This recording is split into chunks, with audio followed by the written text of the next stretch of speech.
마블 영화에서 본 토르와 로키, 그게 전부라고 생각하시나요? 실제 북유럽 신화는 영화보다 훨씬 더 자극적이고 충격적입니다. 최고 신은 자신의 누나를 뽑아 던졌고, 속임수의 신은 암말로 변신해 임신을 했으며, 사랑의 여신은 목걸이 하나를 위해 4명의 난쟁이와 잠자리를 가졌습니다. 이게 바로 북유럽 신들의 진짜 모습이에요. 우리가 알던 이야기는 순화된 버전에 불과했습니다.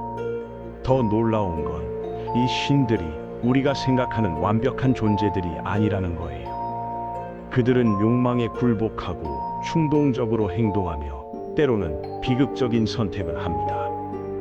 바로 이런 인간적인 면모가 북유럽 신화를 수천 년이 지난 지금까지도 매력적으로 만드는 이유죠. 지금부터 12분 동안 북유럽의 모든 주요 신들을 낱낱이 파헤쳐 보겠습니다. 오딘부터 헬까지 당신이 몰랐던 충격적인 진실들이 기다리고 있습니다. 먼저 모든 것의 시작점, 알파더 오딘부터 이야기해보죠. 오딘을 단순히 지혜로운 왕으로만 알고 계셨나요? 그의 지혜는 공짜로 얻은 게 아닙니다. 자신의 눈 하나를 미미르의 우물에 던져야 했어요. 이건 단순한 희생이 아니라 지식에 대한 병적인 집착을 보여주는 행위입니다. 더 충격적인 건 그 다음이에요. 세계수 위그 드라실에 자신을 거꾸로 매달고 9일 9야 동안 고통받으며 룬 문자의 비밀을 터득했거든요. 스스로를 희생 제물로 바친 겁니다.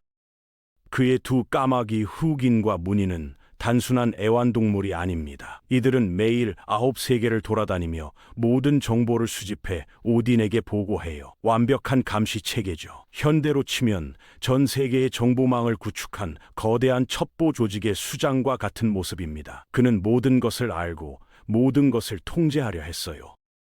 오딘의 진짜 모습은 그가 거인들과 벌이는 수많은 거래에서 드러납니다. 목적을 위해서라면 수단과 방법을 가리지 않는 냉철한 전략가였죠. 아스가르드의 평화를 위해서라면 속임수도 배신도 서슴지 않았습니다. 그는 지혜로운 왕이 아니라 냉혹한 권력자에 가까웠어요.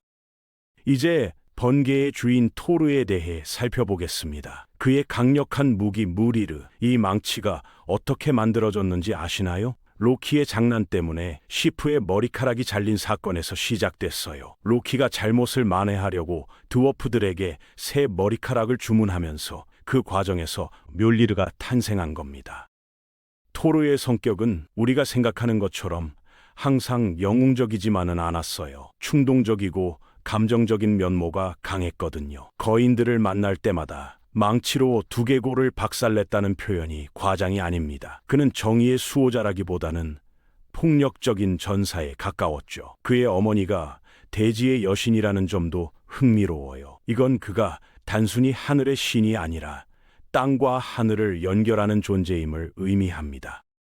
그런데 이 강력한 신도 라그나로크에서는 요르문간드와의 싸움에서 목숨을 잃게 됩니다. 승리하긴 하지만 독에 중독되어 9걸음을 걷고 쓰러져요. 무적의 신도 결국 운명을 피할 수 없었던 겁니다. 이제 가장 복잡하고 논란이 많은 존재 로키에 대해 이야기해 봅시다. 이 존재만큼 오해받고 있는 신화적 인물도 드물 겁니다. 대부분 그를 단순한 악역으로 생각하지만 실제로는 북유럽 신화에서 가장 중요한 역할을 하는 존재 중 하나예요. 그의 출생부터가 특이합니다. 거인족 출신이면서도 아스가르드의 신들과 의형제를 맺었거든요. 이건 그가 두 세계의 경계에 서 있는 존재임을 의미해요.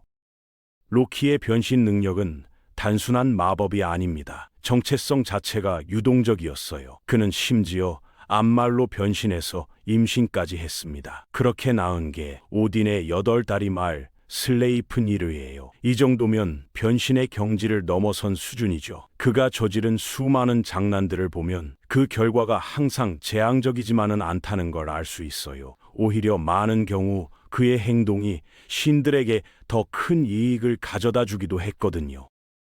하지만 그의 가장 큰 죄악은 빛의 신 발더의 죽음을 조장한 거죠. 이 사건은 단순한 살인이 아니라 우주적 질서의 파괴를 의미했습니다. 모든 것이 발더를 해칠 수 없다고 맹세했지만 하찮다고 여겨진 겨우살이만은 예외였어요. 로키는 이 허점을 교묘히 이용했습니다. 그의 자식들도 매우 특이해요. 늑대 펜리르, 미드가르드 뱀 요르문간드, 그리고 죽음의 여신 헬까지. 이들은 모두 라그나로크에서 중요한 역할을 하게 됩니다. 사랑과 풍요의 여신 프레이야로 넘어가 보겠습니다. 그녀는 바니르 신족 출신으로 아스가르드의 인질로 왔다가 그곳의 중요한 구성원이 된 독특한 이력을 가지고 있어요. 많은 사람들이 그녀를 단순히 사랑의 여신으로만 알고 있지만 실제로는 전사들의 절반을 선택할 권리를 가진 전쟁의 여신이기도 했습니다. 발할라로 가지 못한 전사들은 그녀의 궁전 세스룸니르로 가게 되죠. 그녀의 목걸이 브리싱 가멘에 얽힌 이야기는 정말 충격적이에요. 4명의 드워프 대장장이들과 하룻밤씩 보내는 조건으로 이 목걸이를 얻었거든요. 이 이야기는 그녀가 자신의 욕망을 위해서라면 어떤 대가도 치를 준비가 되어 있는 존재임을 보여줍니다. 그녀의 남편 오드에 대한 끝없는 그리움도 주목할 만해요. 그를 찾아 세계 곳곳을 헤매며 흘린 그녀의 눈물이 황금이 되었다는 이야기는 사랑의 고통이 얼마나 값진 것인지를 상징적으로 보여줍니다. 용기와 희생의 신 티르에 대해서도 이야기해 봅시다. 그는 한 손을 잃은 신으로 유명한데 그 이유가 정말 대단해요. 거대한 늑대 펠리르를 속박하기 위해 자신의 손을 그 입에 넣고 맹세한 겁니다. 펠리르가 속았다는 걸 알고 그의 손을 물어버렸을 때도 그는 개인적 손실보다 전체의 안전을 우선시했어요. 이런 희생 정신은 그가 단순히 전쟁의 신이 아니라 정의의 신임을 보여줍니다. 전투에서의 승리보다는 공정한 싸움을 중시했고 약속과 맹세의 신성함을 몸소 실천한 존재였죠. 빛과 순수함의 화신 발더의 이야기는 북유럽 신화에서 가장 비극적인 부분 중 하나입니다. 그의 아름다움과 선량함은 모든 존재들의 사랑을 받았지만 바로 그 완벽함 때문에 비극을 맞게 되어요. 그의 어머니 프리그가 세상의 모든 것들로부터 그를 해치지 않겠다는 맹세를 받아냈거든요. 하지만 너무 연약하다고 여겨진 겨우살이만은 예외였습니다. 이 작은 허점이 결국 그의 죽음으로 이어졌죠. 발더의 죽음은 단순히 한 신의 죽음이 아니라 세상에서 순수함과 선량함이 사라지는 걸 의미했어요. 모든 존재들이 그의 부활을 위해 눈물을 흘렸지만 로키만은 거부했습니다. 그래서 발더는 라그나로크 이후에야 부활할 수 있게 되었어요. 이 이야기는 완벽함이 오히려 약점이 될 수 있다는 걸 보여줍니다. 결혼과 가정의 수호신 프리그에 대해서도 살펴봅시다. 그녀는 오딘의 아내로서 아스가르드의 여왕 역할을 했지만 그녀만의 독특한 영역을 가지고 있었어요. 그녀는 미래를 알 수 있는 능력을 가지고 있었지만 그걸 결코 말하지 않았습니다. 이런 침묵은 단순한 비밀 유지가 아니라 운명에 대한 깊은 이해를 바탕으로 한 거였죠. 미래를 안다고 해서 그걸 바꿀 수 있는 건 아니며 때로는 모르는 게 더 나을 수도 있다는 지혜를 보여줍니다. 풍요와 번영의 신 프레이로 넘어가 보겠습니다. 그는 바니르 신족의 대표적 존재로 아스가르드와 바나하임 간의 평화협정의 상징이기도 했어요. 그의 가장 유명한 소유물은 접을 수 있는 배 스키드블라드니르였는데 필요할 때만 펼쳐서 사용할 수 있는 신비한 도구였습니다. 그러나 그의 가장 큰 실수는 사랑 때문에 자신의 검을 포기한 거였어요. 거인족 여인 게르드에게 반해서 자신의 무기를 내주었고 이 때문에 라그나로크에서 무기 없이 싸우다가 목숨을 잃게 됩니다. 사랑이 그를 파멸로 이끈 셈이죠. 죽음의 세계를 다스리는 여신 헬의 이야기는 특히 흥미로워요. 그녀는 로키의 딸로 반은 살아있고 반은 죽어있는 모습을 하고 있다고 전해집니다. 이런 이중적 존재는 삶과 죽음의 경계에 서 있는 그녀의 역할을 상징해요. 그녀의 궁전 엘류드니르는 죽은 자들이 모이는 곳이지만 그곳이 단순히 무서운 곳만은 아닙니다. 병이나 노환으로 죽은 자들에게는 평안한 안식처가 되어주기도 하죠. 겨울과 사냥의 여신 스카디에 대한 이야기도 독특해요. 그녀는 거인족 출신으로 스키의 발명자로도 알려져 있습니다. 그녀의 결혼 이야기는 북유럽 신화에서 가장 흥미로운 에피소드 중 하나인데 발더의 죽음에 대한 보상으로 신들 중에서 남편을 고를 수 있게 되었지만 발만 보고 선택해야 한다는 조건이 있었어요. 그녀는 가장 아름다운 발을 가진 이가 발더일 거라고 생각했지만 실제로는 바다의 신 녀르드였습니다. 이들의 결혼은 성공적이지 못했어요. 그녀는 산을, 녀르드는 바다를 좋아했거든요.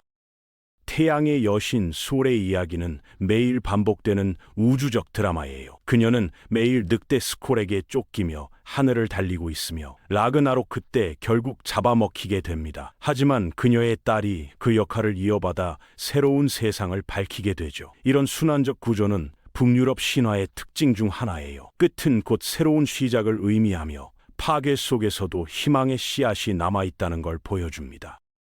황금빛 머리카락의 풍요의 여신 시프는 토르의 아내로 유명하지만 그녀 자신도 중요한 신격을 가진 존재예요. 그녀의 머리카락은 곡식을 상징하며 로키에 의해 잘렸다가 드워프들이 만든 더욱 아름다운 황금 머리카락으로 대체되었습니다. 이 사건이 바로 묠리르를 포함한 여러 신화적 무기들이 탄생하게 된 계기가 되었어요. 시와 웅변의 신 브라기는 오딘의 아들로 그의 혀에는 룬 문자가 새겨져 있다고 전해져요. 그는 발할라에서 전사들을 맞이하며 그들의 영웅적 행위를 노래로 만들어 전합니다. 말의 힘을 상징하는 존재죠.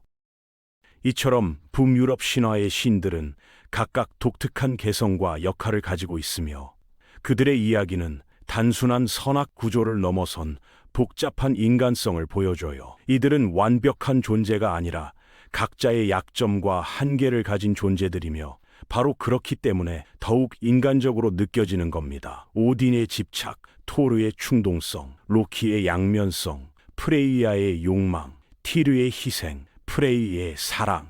이 모든 것들이 완벽하지 않기에 오히려 공감이 가는 거죠. 북유럽 신화가 오늘날까지도 많은 사람들에게 사랑받는 이유는 이런 복합적이고 입체적인 캐릭터들 때문일 겁니다.